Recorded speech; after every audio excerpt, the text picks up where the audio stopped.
if she could tell that I was still upset about her with what she said the day before, she'd be like, oh, you don't like me. Bitch, I hate you.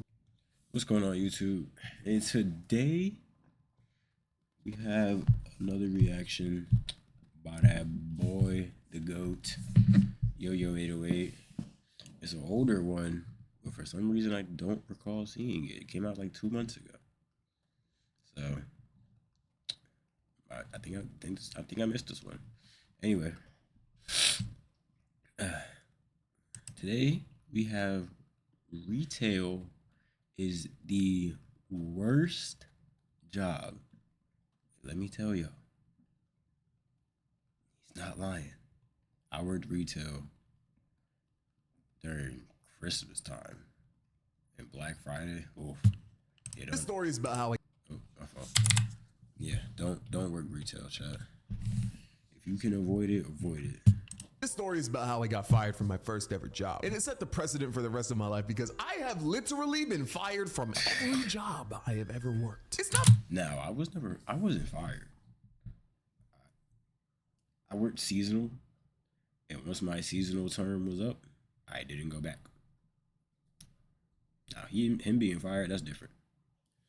that I'm a bad employee. It's just that sometimes I really don't be locked in. The thing is, the way my brain works is something either 100% has my attention or it doesn't have it at all. Like I'm either putting your fries in the bag with maximum efficiency or doing this. How's my form? How's my form, bro? I remember seeing this. I was in that stream. I remember that. So how did I not see this video? What? What I'm saying is I either have really good days or really, really not good days. And you can't have bad days when you're working minimum wage because I don't know what it is with corporations, but it seems like the less they pay you, the more they expect from you. Like a cop could literally drop the hard ER and Swiss cheese the wrong suspect and get put on administrative leave. A TV show writer could literally have a 7-episode docuseries of him frosting underage cupcakes, if you will, and he would still be able to get a job. But let a cashier scan someone's groceries and not smile the whole time. That's the job right there. They're fired. Like if a Chick-fil-A manager catches their minimum wage employee not saying my pleasure, they are getting hit with a freaking hollow purple, bro. They're done. I say all of that to say I'm gonna be honest. When I worked retail, bro, my hair wasn't this long, so it was harder for me to get away with it. But when I could, hoodie up, AirPod in, bro, I did not care. Bro, new customers used to get on my nerves. Great employee. I just made a couple of mistakes. And with minimum wage jobs, that's all it takes to get fired. Yeah.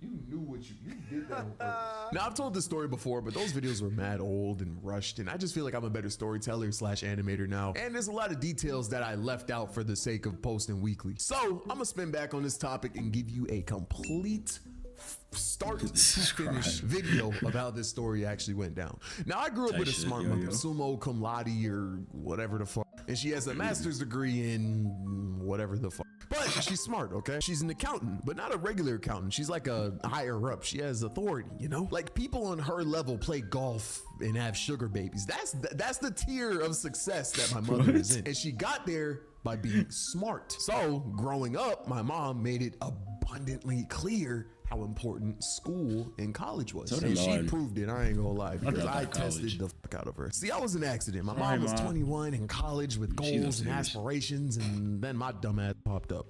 Not only did he proved it, I ain't gonna lie, because I clear how important school and college was. And she proved it, I ain't gonna lie, because I tested the fuck out of her. See, I was an accident. My mom was 21 in college with goals and aspirations. And that don't mean you was an accident.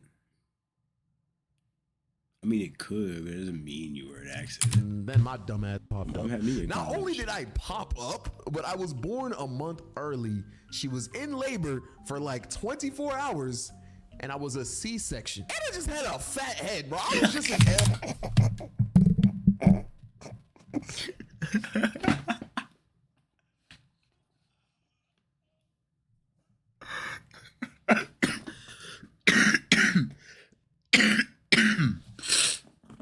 I'm sorry, that caught me so off guard. 54 hours, and I was a C-section. And I just had a fat head, bro, I was just an L altogether, bro. If my son does to my future wife what I did to my mom, I might take him and Euro step him into the trash can, bro.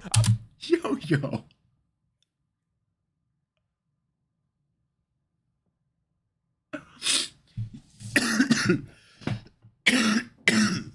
Hold on, chat.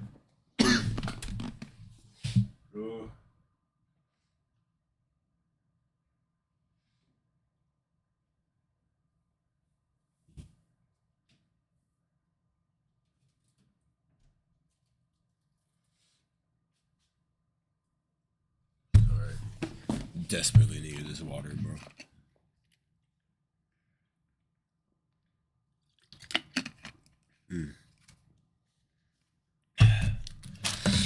Anyway, you know, Euro stepping your son into a trash can is crazy.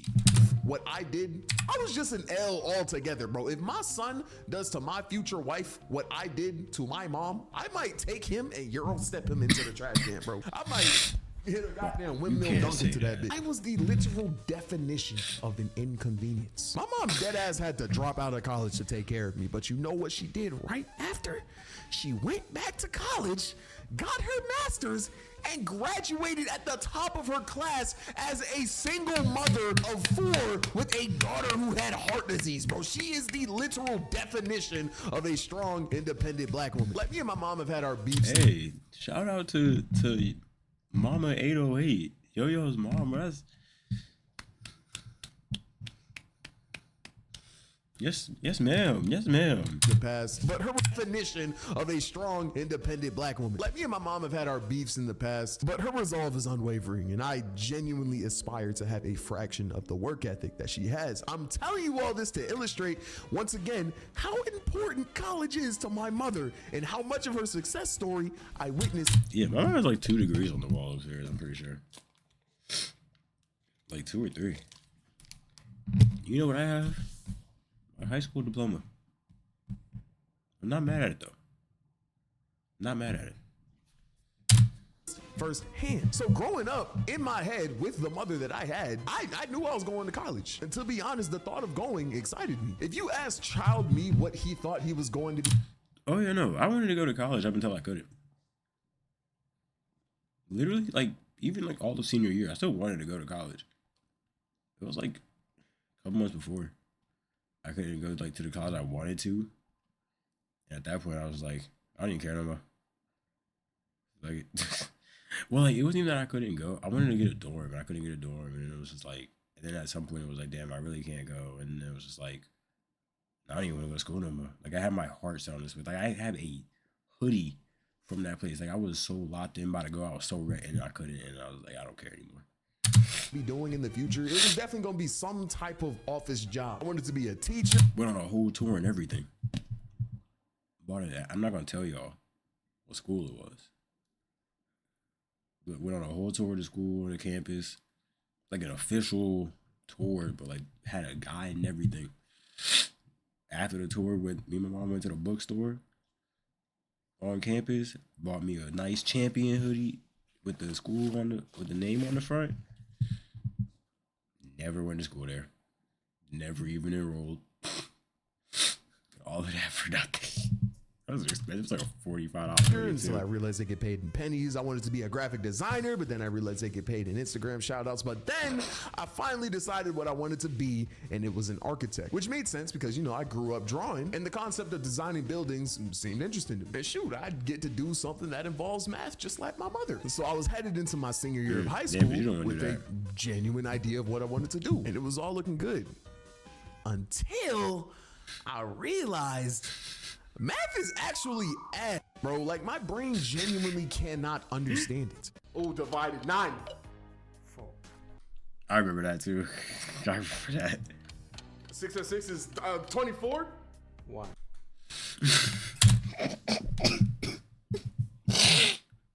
Bro. If Yo-Yo became an architect, where the building's falling, the building's crumbling.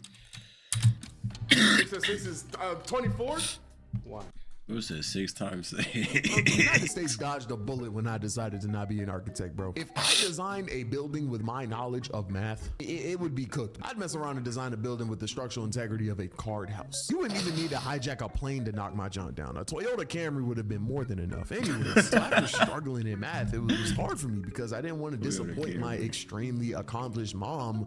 But that's just what ended up happening. I couldn't get it. I could not understand what I wanted to do with my life. And eventually it led to me not wanting to go to college. And I was just in this weird limbo of not knowing what I wanted to do. That was until I found a channel. See, that wasn't my case. I saw him making animations and I found them funny. Now it just started with me just watching, bro. But one day he decided to drop a Q&A. And he stated the reason that he even started YouTube was because he saw another YouTuber by the name of The Odd Ones Out making animations. And he thought to himself, I could do that. And that made me go, I could do that. So I grabbed my mouse, my old laptop, and I realized I can't do that. Animation is hard, specifically because I didn't have a drawing tablet and my laptop crashed more than a YN with an infinity stone and a whippet addiction. But I was too broke to do anything to change it. I needed. Hey, if you don't know what my inspiration was, y'all probably don't care, but I'm Dante. My inspiration for all this. So shout out, I'm Dante.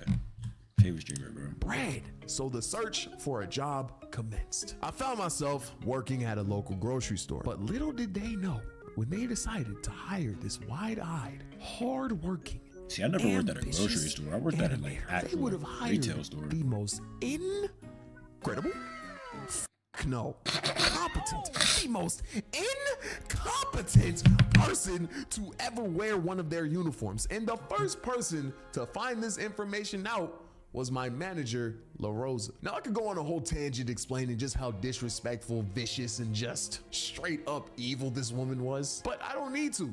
I only need 3 words to convey her personality, and I promise you'll get it.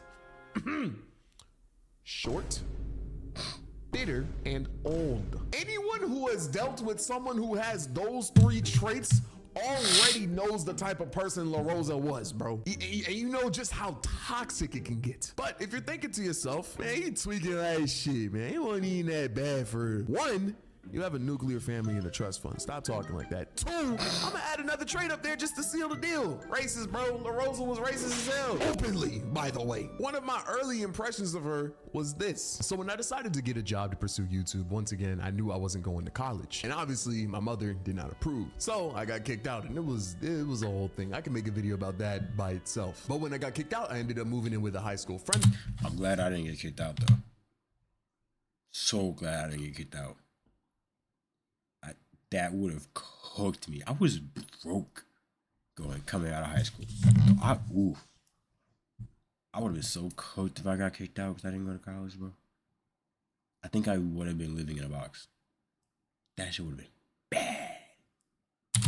Friend of mine, Jake, him and his family were all pitching in to get a new apartment, and he told his mom about my situation, and if I paid rent, they would let me stay with them. So it was me, Jake, his mom, his sister, and his younger brother. Yeah, I do pay rent. And during that time, I actually ended up putting Jake on to the grocery store that I worked at. He got an interview, he got hired, and we both ended up working together. Fast forward, me and Jake get sick, and because of that, we had to call off. So Jake goes first, he calls, and this is hear exactly how the calls went. Hey, La Rosa, this is Jake. What's up, Jake? Yeah, I got sick. I need to call off. Oh, no, are you okay? Yeah, I'll be fine. I just don't want to get anyone sick. Okay, sounds good. Thanks for letting me know. Hope you feel better, okay? Of course. Bye. I then take the phone. Hey, La Rosa, this is Yo-Yo. Hey, Yo-Yo. Yeah, I just got sick and I need to call in. It's 2 p.m. Why would you wait until now to call? Yeah, I'll be fine. Wait, what? You can't just call off right before a shift. I'm sorry, it snuck up on me. I didn't know I was sick. You know there's gonna be a write-up, right? Yes. All right. Now, me and Jake both had a 5 p.m. shift that day, and we both called off 3 hours early. But La Rosa specifically chose to mess with me, and I deadass ended up getting a write-up over that. And guess who didn't? Jake. And it was then that I knew that La Rosa was not gonna be an ally, bro. She was Hispanic along with Jake and his family, and she was not discreet in how differently she tolerated us, bro. Some of my Hispanic coworkers could literally get away with murder, so that was lame. But the thing that I really didn't like about her was that she was such a gaslighter, bro. She would dead yell at me about things, like forehead vein yelling. The day would end, I'd go to work the next day and she'd act like nothing happened. And that's like something that you could ignore, but she would even take it a step further. If she could tell that I was still upset about her with what she said the day before, she'd be like, oh, you don't like me. Bitch, I hate you. She'd say, yo, you know I like you. You're a great employee. And they yell at me again. And you think, damn, yo, you get yelled at. Bro, Yo-Yo is so teen, bro. He's legitimately crashing out telling this story. Like, this is bringing back pain for him, bro. This is opening wounds for bro. I was still upset about her with what she said the day before. She'd be like, oh, you don't like me. Bitch, I hate you. She'd say, yo, you know I like you. You're a great employee. And they yell at me again. And you think, damn, yo, you get yelled at a lot. You got to be doing something wrong. No. Bro, there was this one time I was working the register and this lady came into my 15 items or less register with a cart that did not have 15 items or less. But you know, me being the stand-up guy that I am, I decided, all right, I'll scan her items. So I look at her. Good evening, ma'am. How's it going? Nothing. So I get to scanning, and now since this register is made for 15 items or less, it only had one bagging station as opposed to the 2 that all the other ones have. And this lazy ass, fat ass, ugly ass, I said, hey, yo, never mind. I ain't even got to do all that. But this lady is not helping me bag at all. And I had to scan all of her stuff and then bag. But it was taking a little while because I had to do one bag at a time. And she is not hiding the fact that she is waiting impatiently. But like, what does she want me to do? She also had this fat stack of like steaks that she wanted me to bag individually so they're not all bagged together. So I'm doing that and it's taking me a while, but eventually she goes and ends up helping me bag. And I swear to you, when she did that, I was about to add her to the list of things that was going in the bag that day. But we finished bagging and I give her a receipt and she goes on her way out the door and I continue my day. And then I hear bing bong. Yo, to the manager's office. Yo, to the manager's office. Yeah, I never had that. Comes in, shuts off my register, and I head to the manager's office. And I'm just making my way down that hallway, and I could just feel the air get colder and colder as I made my way towards La Rosa's door. I look at her desk, and I just see nothing but malice, bitterness, and rage. Like, genuinely, bro, I felt like how Pito felt staring at Gone, knowing they was about to get their shit right. I walk in, close the door. Yo, what is wrong with you? What is wrong with you? I need to repeat myself. What is wrong with you? That's a crazy way to end the video. But hey, chat, that was Retail is the Worst Job by the GOAT, Yo808. Thank you all for watching. If you enjoyed, like, comment, subscribe. We'll do it right this time. Twitch link right here. Got it. Anyway, hope y'all enjoy. Peace out. Bye.